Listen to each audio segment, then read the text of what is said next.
सिर्फ चंद मिनटों में बनने वाले चिकन कोफ्ता की रेसिपी आज मैं आपके साथ शेयर करने लगी हूँ। अफ्तार में टाइम बहुत कम है, मेहमान आपके घर आ रहे हैं, आपने झटपट कुछ तैयार करना है तो उसके लिए एक बेहतरीन और आइडियल रेसिपी है। कौन सा ऐसा ट्विस्ट है कि जिसकी वजह से आपके कोफ्ते चंद मिनटों में तैयार हो जाएंगे, बेहतरीन ये रेसिपी तैयार होगी। इसके लिए आपको मेरी वीडियो एंड तक ज़रूर देखनी है। बिस्मिल्लाहिर्रहमानिर्रहीम, अस्सलाम वालेकुम नाज़रीन सामीन, welcome back to my channel. मैं हूँ फौजिया अली और आप देख रहे हैं फूड आर्ट। तो इस रेसिपी को किस तरह से बनाना है और कौन कौन सी चीज़ें इसमें जानी हैं, इस सब को देखने के लिए मेरी वीडियो एंड तक ज़रूर देखें ताकि हर चीज़ आपको सही समझ में आ जाए और कुछ भी मिसिंग ना हो। तो चलें फिर इस रेसिपी को स्टार्ट करते हैं। उससे पहले अगर आप मेरे चैनल पर नए हैं तो मेरे चैनल को ज़रूर सब्सक्राइब करें और मेरी वीडियो को ज़्यादा से ज़्यादा शेयर और लाइक करें ताकि मुनफरद और यूनिक रेसिपीज़ मैं आपके लिए लेकर आती रहूँ। इसके लिए एक बर्तन में मैंने पानी चढ़ा दिया है। कोई भी आपने कोई चीज़ इस तरह से बॉईल करनी हो तो आपके इसके लिए एक सेपरेट बर्तन रख लें, आपको बहुत ज़्यादा इसमें आसानी हो जाती है।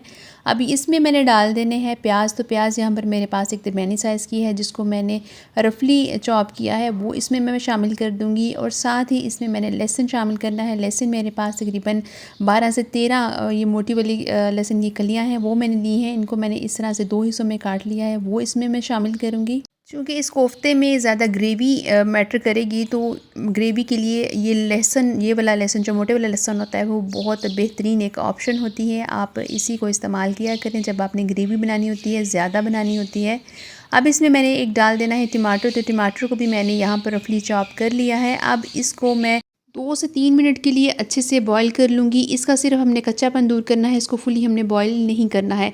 2 से 3 मिनट के बाद फ्लेम को ऑफ़ कर देना है और इसको ठंडा होने के लिए रख देना है। जब ये ठंडा हो जाए तो इसमें से जो पानी है वो एक्स्ट्रा पानी इसमें से निकाल देना है। सिर्फ 3 से 4 चम्मच पानी आप इसमें रहने देंगे और इसको अच्छे से आपने कर लेना है ब्लेंड करके ही हम इसका मसाला तैयार करेंगे।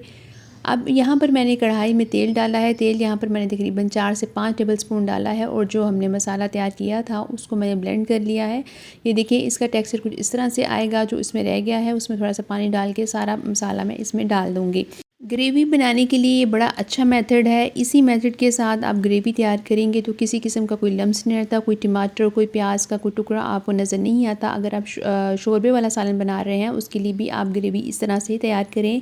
ज़्यादा इसको स्टीम देने की बजाय आप सिर्फ 2 से 3 मिनट इसको बॉईल करेंगे और बॉईल करने के बाद आप इसको इस तरह से ब्लेंड कर लेंगे।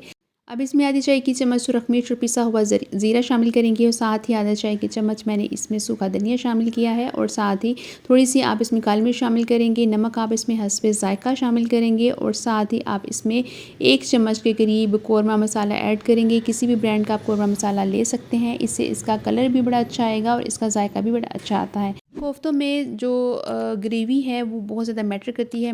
ग्रेवी से ही कोफ्ते बड़े बेहतरीन तैयार होते हैं। अब यहाँ पर मैंने 2 से 3 मिनट इस मसाले को दम पे भून लिया है और ये देखिए बड़ा अच्छा सा ये भुन चुका है। तो यहाँ पर मैं अदरक शामिल करूँगी। अदरक मेरे पास 1 चम्मच है, ये मैंने कुटी हुई अदरक यहाँ पर इस्तेमाल की है। यहीं पर मैं दही डालूँगी। दही 2 से 3 टेबलस्पून आप इसमें डालेंगे, इससे भी इसकी ग्रेवी का जो टेक्सचर है वो बड़ा मज़े का आता है, जायका भी इसका बड़ा अच्छा हो जाता है। अब यहाँ पर जो ट्विस्ट है वो ये है कि इसको मैं फ़्रोज़न कोफ्तों के साथ तैयार करूँगी। ये बहुत आसानी से हर जगह अब हर मार्केट में ये मिल जाते हैं, बड़ी आसानी से मिल जाते हैं। इनको आप ज़रूर घर में रखा करें, बहुत झटपट ये तैयार हो जाते हैं। कम वक्त में आप एक बेहतरीन और एक अच्छी और बड़ी मज़े की रेसिपी आप तैयार कर सकते हैं। दावत अगर आपकी बड़ी है और आपको उसमें ज़्यादा सी चीज़ें बनानी पड़ती हैं तो उसमें ये बेहतरीन एक ऑप्शन है कि आप कोफ्तों की भी एक रेसिपी रखें।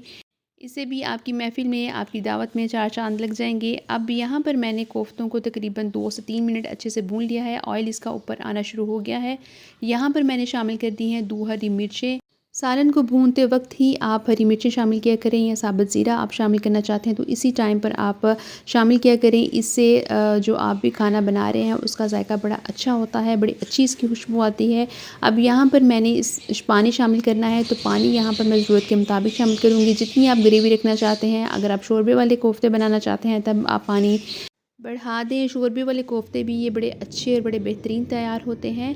अब यहाँ पर मैंने तकरीबन 1 से 1.5 कप पानी इसमें शामिल किया है और इसको मैं 2 से 3 मिनट के लिए ढाँप कर रख दूँगी। आँच को मैंने बिल्कुल ही दम वाली आँच पे रखा है। ये देखें बड़े बेहतरीन कोफ्ते हमारे तैयार हो चुके हैं, बड़ी मज़े की ग्रेवी बनी है, देखते ही मुँह में पानी आ जाता है। अब यहाँ पर मैंने एंड में डाल देनी है कसूरी मेथी। कसूरी मेथी से जो खाने का जायका है वो बिल्कुल बाज़ार जैसे खाने जैसा हो जाता है। बड़ी अच्छी इसकी खुशबू आती है। थोड़ा-सा इसके ऊपर मैंने छिड़क दिया है गरम मसाला और हमारे कोफ्ते बेहतरीन तैयार हो चुके हैं। आप इसको ज़रूर ट्राई कीजिएगा। नान के साथ आप इसको खाएँगे और ख़ासकर जो तंदूरी रोटी है उसके साथ आप खाएँगे तो इतने मज़े के ये लगते हैं। उम्मीद है आपको मेरी आज की ये रेसिपी अच्छी लगी होगी। अगर लगी है तो इसको लाइक ज़रूर करें और मेरे चैनल को भी ज़रूर सब्सक्राइब करें। अल्लाह ने चाहा तो एक नई रेसिपी के साथ, नई वीडियो के साथ आपकी खिदमत में फिर हाज़िर होंगी। तब तक अपना और अपने प्यारों का बहुत सा ख़याल रखें। Stay healthy, live healthy. अल्लाह हाफ़िज़।